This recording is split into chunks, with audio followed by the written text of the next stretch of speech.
Halo Robun, ketemu lagi sama Mimin di Seri Channel. Di video kali ini, Mimin akan ngebahas alur film yang berjudul Unforgettable yang rilis di tahun 2016. Film ini menceritakan tentang kisah persahabatan dan cinta di masa remaja yang dimulai saat seorang penyiar radio membaca sebuah surat di acara live music show dan melalui surat itu mengingatkan kembali akan cinta dan persahabatannya di masa lalu. Kalau menurut Mimin sih film ini bagus ya Cingu. Soalnya Mimin aja nontonnya nyampe termehek-mehek nih. Oke Cingu, tanpa berlama-lama langsung aja yuk kita masuk ke alur ceritanya.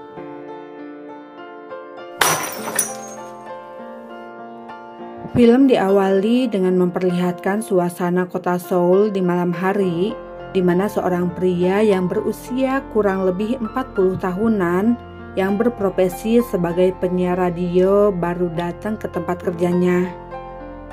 Pria ini lalu dapat teguran dari atasannya dikarenakan kinerjanya yang menurun belakangan ini, sehingga sponsor dan para pendengar di acaranya mulai menurun drastis.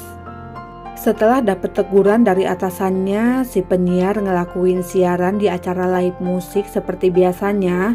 Dan di tengah-tengah siaran, dia ngebacain surat spesial dari seseorang di mana orang itu merequest sebuah lagu yang berjudul Dust in the Wind.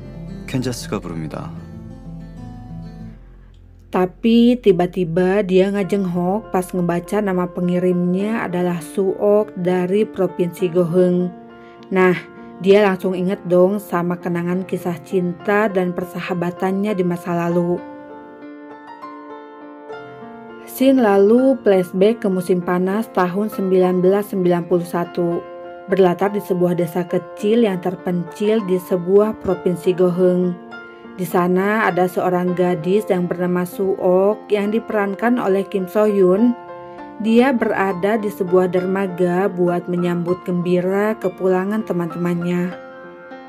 Teman-teman Suok yang baru pulang itu adalah Bumsil yang diperankan oleh Do Kyung Soo atau Do EXO ya, Geduk yang diperankan oleh Lee Dapid, dan Ju Dayung yang berperan sebagai Gilja. Mereka semua baru pulang dari kota buat liburan sekolah musim panas. Karena tinggal satu desa, persahabatan mereka udah berlangsung lama banget ya Robun. Tapi karena Suok mempunyai kekurangan fisik yaitu sulit berjalan, dia nggak sekolah ke kota kayak sahabat-sahabatnya yang lain. Sehingga liburan seperti itu selalu dinantikan sama Suok agar dia bisa berkumpul dan bergembira bersama para sahabatnya. Seperti biasa, sahabat-sahabatnya gantian ngegendong Suok. Di tengah-tengah perjalanan pulang, Bumsil ngasih Suok sebuah hadiah kaset yang kemudian hal itu ngebuat Suok terlihat senang banget nih Cingu. Dan sebenarnya Bumsil ini diem-diem suka sama Suok. Hati Bumsil senang banget pas dia ada di bawah jendela kamar Suok dan mendengar Suok lagi muter kaset yang dikasihnya tadi siang. Lalu keesokan harinya kebersamaan Suok dengan teman-temannya pun berlanjut. Kali ini mereka lagi nangkep ayam buat makan-makan alias ngaliwet di tepi pantai. Pesta liburan mereka pun makin bertambah seru dengan kepulangan satu lagi sahabat mereka, yaitu Sandol yang diperankan oleh Yeon Jun Sok. Sandol datang ke tempat itu dengan memakai gipsum di kakinya karena misalah pas dia lagi ngikutin latihan maraton. Lalu kebersamaan antara mereka pun seakan gak ada yang memisahkan. Gak lama Bumsil diam-diam ngajak mereka pergi dengan perahu baru milik ibunya Gedok menuju Pulau Gaedo di seberang desa mereka. Bumsil sengaja ngajak mereka ke sana karena dia ingin ngebuat Suok senang, sebab udah lama sekali Suok pengen pergi ke pulau itu. 얼른 좀 가자. 그래, 맞아.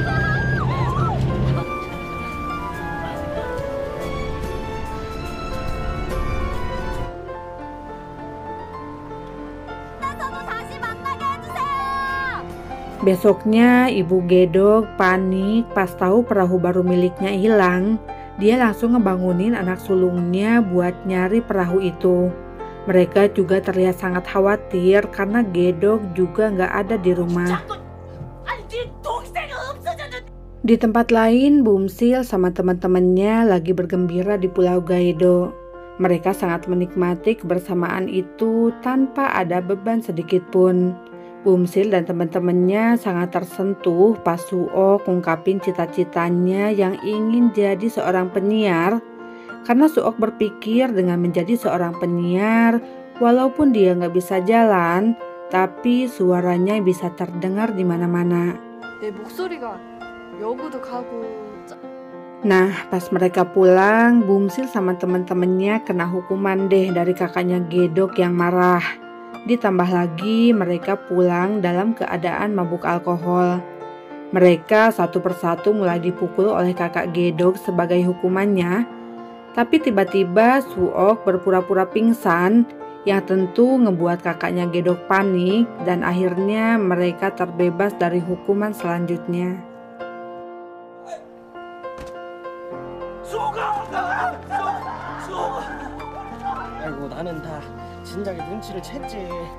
Cerita berlanjut saat suatu malam Bumsil ngelihat Suok keluar rumah sendirian. Karena penasaran, dia akhirnya ngikutin Suok dan ternyata Suok pergi ke tepi laut untuk memperingati hari kematian ibunya. Suok kelihatan sedih banget karena dia kangen sama ibunya yang udah meninggal. Suatu hari Bumsil ngelihat Suok deket sama seorang dokter magang di klinik desa mereka. Di sini kelihatan banget nih Bumsil cemburu ngelihat kedekatan mereka itu ya. Tapi dia berusaha nyembunyiin perasaannya di depan Suok. Lalu saat Suok tiba-tiba inget di desanya itu ada perlombaan nyanyi, dia merasa tertarik dan pengen ngikutin lomba itu. Bumsil auto ngajak teman-temannya dan berusaha nganter Suok ke tempat lomba yang udah hampir dimulai. Pas di perjalanan, Sandol yang seorang atlet maraton, dia bela-belain nih ngebuka gipsum yang ada di kakinya. Lalu dia lari mendahului teman-temannya dengan maksud buat ngulur waktu perlombaan yang udah hampir dimulai. Akhirnya dengan perjuangan para sahabatnya, Suok pun bisa ngikutin lomba itu.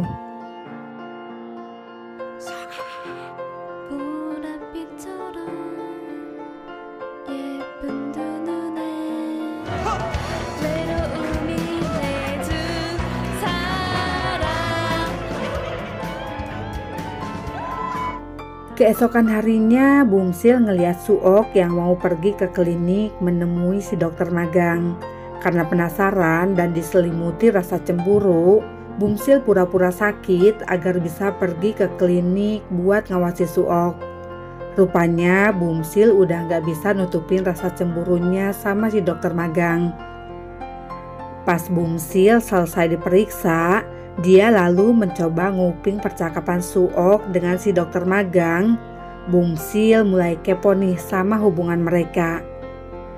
Tapi akhirnya Bumsil tersenyum pas dia tahu kalau selama ini Suok dekat dengan si dokter karena untuk penyembuhan kakinya. Dan Suok ngebantu pekerjaan si dokter hanya karena semata-mata buat berterima kasih kepada si dokter. Dokter magang itu mengatakan kalau Suok bisa ngejalanin operasi dan bakal bisa berjalan normal dalam waktu dekat. Suok yang ngedenger itu senang banget dong karena akhirnya dia bakalan bisa berjalan lagi. Lalu di perjalanan pulang, Suok ngomong nih sama Bumsil kalau nanti dia gak akan nyusahin teman-temannya lagi. Saat itu tiba-tiba Suok inget kalau perbannya tertinggal di klinik. Bumsil lalu segera kembali ke klinik buat ngambil perban itu dan baru juga sampai di klinik, tanpa sengaja Bumsil ngedengar si dokter magang lagi membicarakan tentang operasi kaki Suok di telepon. Ternyata si dokter cuma PHP sama Suok karena sebenarnya Suok belum tentu sembuh walau kakinya dioperasi. Setelah mendengar percakapan si dokter, Bumsil nggak bisa menyembunyikan kekecewaannya. Dia terlihat murung dan memilih untuk merahasiakannya karena takut Suok bakalan kecewa. Scene berlanjut ketika si dokter mengadakan pengobatan gratis di klinik. Bumsil yang sangat marah karena mengetahui si dokter berbohong tentang operasi kaki Suok. Dia tiba-tiba duduk di depan dokter itu ngelemparin obat yang diberikan sama si dokter. Suok sama teman-temannya yang lain mencoba nenangin Bumsil, tapi Bumsil yang udah tahu kalau si dokter itu berbohong, dia terus memarahi dan memaki dokter itu. Saat itu Suok yang belum tahu masalahnya malah menampar Bumsil karena dia nganggep kalau sikap Bumsil udah keterlaluan. 난 어찌 그때보다 더 아프냔 말이오. 그런다고 친구끼리 못하냐? Ketika dalam perjalanan pulang, Bumsil dan Sandol mulai bertengkar karena masalah di klinik tadi. Lalu setelah bertengkar, Bumsil pergi ninggalin teman-temannya. Saat itu Suok yang baru dateng ngerasa dipojokin sama si Gilja yang nuduh kalau Suok punya hubungan spesial dengan si dokter. Gilja bilang kalau semua orang di desa udah tahu kalau Suok ngejalin hubungan sama si dokter di klinik. Dengan berlinang air mata, Suok lalu pergi ninggalin sahabat-sahabatnya. Hati Suok sakit banget, kecewa karena semua orang termasuk sahabat-sahabatnya nganggep dia ngejalin asmara sama dokter magang. Sejak saat itu, persahabatan mereka pun mulai renggang dan kehangatan juga kebersamaan seperti sebelumnya nggak pernah terlihat lagi di antara mereka. Suatu hari, Suok datang nemuin Bumsil buat ngejelasin kalau dia deket sama si dokter bukan karena menyukainya, tapi semata-mata karena si dokter bakal menanggung biaya operasi kakinya di Seoul. Suok juga bilang kalau dia ngebantu si dokter di klinik hanya sebagai rasa terima kasih kepada si dokter. Ngelihat Suok begitu percaya sama si dokter, akhirnya dengan terpaksa Bumsil jujur mengatakan apa yang ia dengar pas si dokter berbicara di telepon. Karena dia nggak ingin Suok terus berharap dengan janji palsu si dokter magang. Mendengar hal itu, Suok yang terkejut langsung berenang ke klinik nemuin si dokter. Dengan badan gemetaran, dia bertanya tentang kondisi kaki dan operasi yang dijanjikan oleh si dokter. Lalu akhirnya dokter itu pun berkata jujur, ngomong ke Suok kalau dengan operasi sekalipun kaki Suok sulit untuk sembuh dan sangat kecil kemungkinan Suok bisa berjalan. Selain itu, Suok juga butuh persetujuan terlebih dahulu dari ayahnya sebelum melakukan operasi. Suok yang mendengar penjelasan si dokter terlihat sangat terpukul sambil bercucuran air mata. Dia segera pulang dengan tergesa-gesa buat minta izin sama ayahnya karena dia berkeyakinan kalau dirinya bakalan sembuh dan bisa berjalan.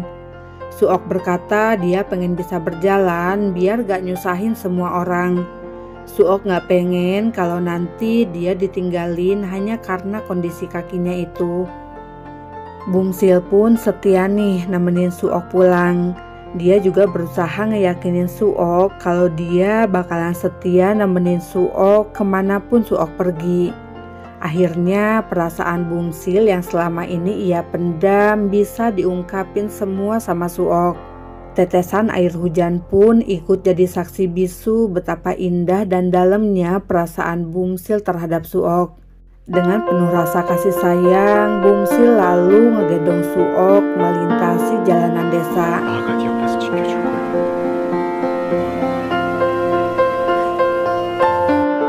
Suatu malam di tengah guyuran hujan, Suok minta izin sama ayahnya untuk melakukan operasi. Tapi ayahnya bilang kalau dia nggak setuju karena takut terjadi apa-apa sama Suok jika nanti operasinya gagal. Suok yang bersikeras pun mencoba ngeyakinin ayahnya kalau dia udah bulat pengen melakukan operasi. Suok berani ngambil resiko apapun daripada harus pincang dan terus nyusahin orang lain seumur hidup. Suok juga bilang kalau dia lebih baik mati daripada harus hidup dalam keadaan seperti itu.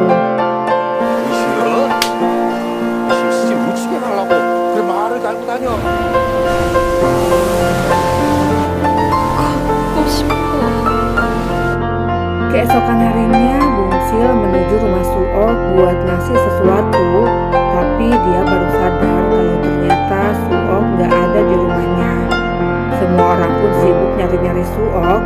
Orang-orang di kampung itu berkumpul di tepi laut nungguin tim penyelamat yang lagi nyelam di titik yang diduga tempat Suok menghilang.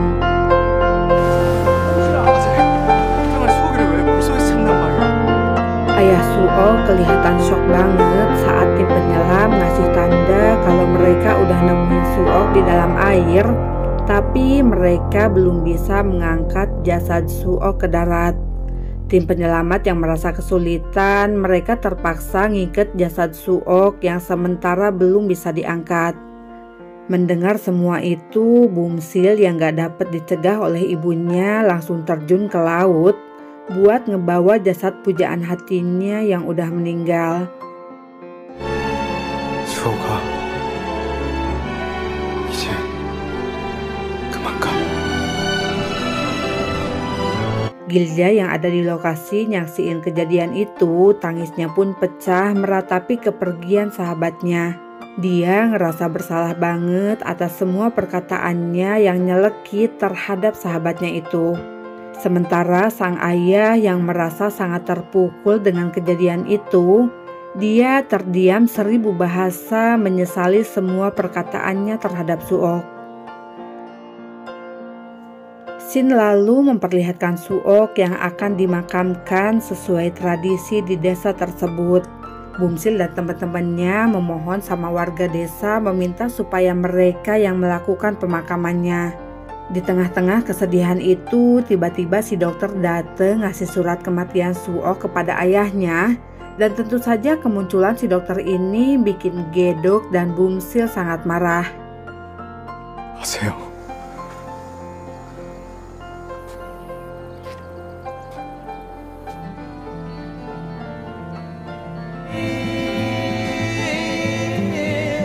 쩔룩거리들 말아라. Scene lalu kembali ke masa kini.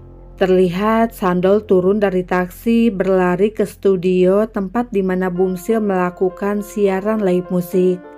Sandol lalu ngasih sebuah kaset lagu terakhir yang dinyanyiin oleh Suok kepada Bumsil.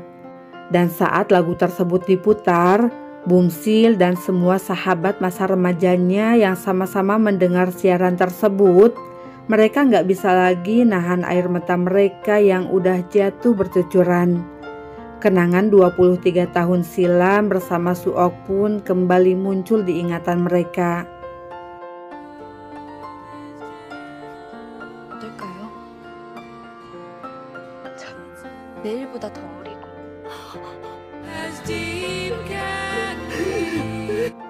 Beberapa hari kemudian setelah acara on air tersebut, akhirnya mereka mutusin untuk ketemuan dan pulang. Lalu mereka mengunjungi makam Suok bersama-sama. Dan film pun berakhir dengan sangat mengharukan. Oke ya Robun, jika kalian suka dengan videonya, jangan lupa like, comment, and subscribe channel Mimin ya. Biar Mimin tambah semangat terus bikin konten-konten selanjutnya. Bye-bye.